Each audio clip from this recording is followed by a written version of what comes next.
Buongiorno cari amici, benvenuti anche oggi alla Marietto Veneziano Show sulle Sibille. Oggi parlerò delle Sibille ancora perché alcuni amici mi hanno detto di dare alcune delucidazioni sulle carte Sibille. Allora, le Sibille sappiamo che sono 52, sono 52 anni che chiacchierano.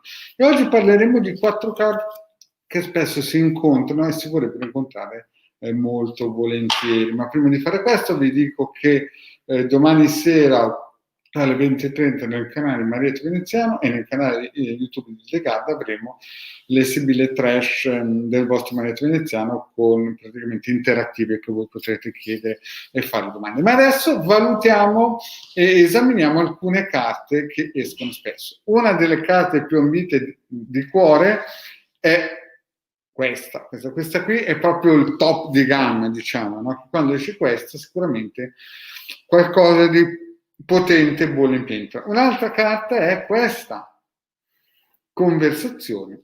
Un'altra carta, sempre di cuore chiaramente, un'altra carta, questa, casa, e anche un'altra carta, questa. Queste quattro carte qua sono quelle, diciamo, che sono più, dal mio punto di vista, benevole e positive per quanto si riguarda al cuore, ma non al cuore da primario, da ospedale, ma proprio al cuore nel senso di amore. Quindi, però, come ho già spiegato in altre pillole, se ad esempio c'è amore e vicino ci sono le carte poco positive, tipo gelosia, un'amica, ipotizziamo che possa uscire questo tris, no? L'amore è messo tra gelosia e nemico. Quindi capite che il valore della carta amore acquisisce un senso piuttosto negativo. Dipende sempre, se noi facciamo una domanda su amore e ci esce una tris così, praticamente si parla sia di nemica che di gelosia, no?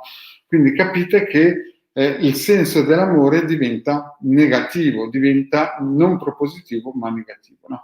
Quindi sempre viene influenzato dalle carte che vicino. Quindi se esce invece l'amore, esce tra Belvedere, casa, chiaramente questo cosa fa capire? Fa capire che noi guarderemo l'amore che arriverà e sarà sicuro perché sarà in casa. La casa è qualcosa che costruisce, qualcosa di solito, qualcosa che ci fa solo del bene. Capite che quindi chiaramente dipende sempre dalla domanda e dal costrutto della persona, cioè da quello che la persona vuole cercare. Se stiamo parlando di amore, se arriverà ed esce l'amore in mezzo a queste due carte, chiaramente noi stiamo guardando qualcosa che arriva a qualcosa di concreto perché c'è questa cosa qua, no, un amore concreto, perché l'amore, vedete, è anche un angeletto veloce, un angeletto con la nuvoletta dietro, qualcosa di effimero, però appoggiato alla casa col belvedere chiaramente acquisisce delle informazioni importanti. Invece se l'amore è messo tra nemica e gelosia, chiaramente acquisisce delle informazioni nettamente opposte, è un amore piuttosto sofferto con nemici e quant'altro. Lo stesso discorso vale per la casa, no? La casa, se ad esempio voi avete delle dispute con dei vicini in cui esce subito nemica, casa e gelosia, chiaramente anche qui la cosa diventa pesante, no? Pesantissima. Quindi vorrei dire che in quella casa molto probabilmente ci saranno sempre dei litigi e dei problemi di ogni sorta. Quindi, come vi ho già spiegato, oppure mettiamo anche questa cosa qui, se vi esce casa e poi vi esce vedovo e gelosia, chiaramente la situazione è ancora più fredda, è più perché il vedovo è qualcuno che dà rimpianti e quant'altro. Quindi capite che ogni carta, a dipendenza della domanda, può darvi dei risultati, ma a dipendenza da cosa vicino viene influenzato sia positivamente che negativamente. Vi faccio un altro esempio. Se ad esempio voi cercate l'amore, ed esce, voi state guardando ed esce conversazione e amore, chiaramente vuol dire che questo, in un certo senso, questo amore arriverà tramite del bel dialogo e sicuramente l'amore sarà una cosa importante. Un'altra carta importante che potremmo vedere è la costanza. Quindi noi potremo togliere, vedere l'amore e aggiungerci costanza, quindi avremo costanza nel guardare lontano, speranzoso e con un dialogo, e avremo alla fine l'amore. Queste 4 carte sono veramente un best seller, cioè nel senso che sono delle carte molto importanti. Quindi l'amore deve essere sempre seguito dalle carte positive. Se vi fate fare una stesa e vedete che c'è l'amore, ma poi escono delle carte tipo gelosia, nemica, e non so, un'altra carta che potrebbe insomma fare pensiero, ecco, pensiero, no? Vedete che tutte queste carte qui fanno vedere un amore un pochettino o claudicante. Se poi è in mezzo, chiaramente l'amore diventa molto più debole, anzi diventa l'opposto, cioè a dipendenza di come è piazzata la carta che esce diventa esattamente opposta, no? Quindi più carte e più in mezzo l'amore è a delle carte propositive, chiaramente, e più è un amore rigoglioso. Più l'amore è in mezzo a carte estremamente pesanti, dure, viscide, e più diventa un amore incerto, claudicante e quant'altro.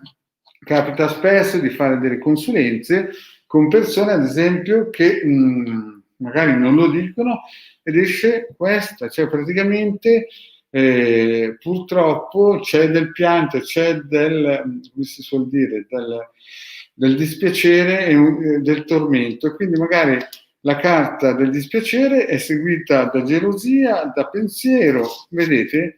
E quindi è chiaro che quel periodo lì è un periodo impegnativo e tosto. Quindi le sibille ci raccontano sì l'amore, no? Può uscire, ma poi bisogna saperlo interpretare e deve stare negli occhi di chi le legge, di riuscire a trarre il massimo dell'analisi, no? Dell'analisi. Ad esempio una carta che può essere di benedizione è la fortuna e la fedeltà. Vedete, quando escono queste carte qui, allora sicuramente un amore forte, solido, un amore che non lascia scampo a nient'altro che a qualcosa che verrà, come si suol dire. Vedete? Scusate,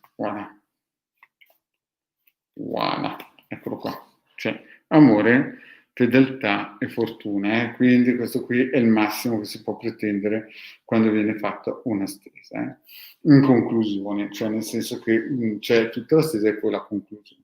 Quindi, cari amici, anche oggi il vostro Marietto Veneziano ha voluto spiegarvi qualcosa di semplice, qualcosa di pratico, anche perché così quando guardate anche le stese del vostro Marietto o della Hildegarda o anche di altri, potete avere un'idea di quando vedete queste stese cosa vogliono dire. L'importante non è la carta singola, ma le carte che gli sono vicino, che completano il disegno. Il disegno che però il vostro Marietto vi ha sempre detto dura massimo dai 3, massimo 6 mesi, perché le carte delle sibille non sono come il pendolino è chirurgico, le sibille sono un racconto, e dalla domanda si può costruire questo racconto. Più il vostro esoterista conosce la vostra storia e più riesce a leggere il disegno che le sibille vogliono dare, perché alcune volte capita, che a me è capitato anni fa, lo ripeterò sempre, circa 6-7 anni fa, una signora, io avevo il pendolino e mi disse: il mio compagno è andato via, io lo vedevo lì vicino, e a un certo punto gli dico: ma guarda, io lo vedo lì vicino che le vuole bene. E questa signora mi aveva raccontato tutto il film e mi aveva detto che il suo compagno era andato via. Io dicevo: guarda che è vicino, le vuole bene. In realtà la signora mi ha detto: no, quello è il mio marito. Capite? Allora, quando si interpreta sia col pendolino, ma soprattutto con le sibille, bisogna sempre dare un disegno chiaro, un disegno nitido all'operatore, per fare in modo che riesca a decifrare bene tramite le sibille. È chiaro che nelle sibille interattive nessuno mette nome e cognome o la fotografia, quindi c'è una attendibilità del 60-70%. Bene, cari amici, grazie di avermi seguito fino a qui per questa spiegazione di queste carte in modo veloce, e alla prossima. Il vostro Marietto vi saluta. Grazie, cari amici.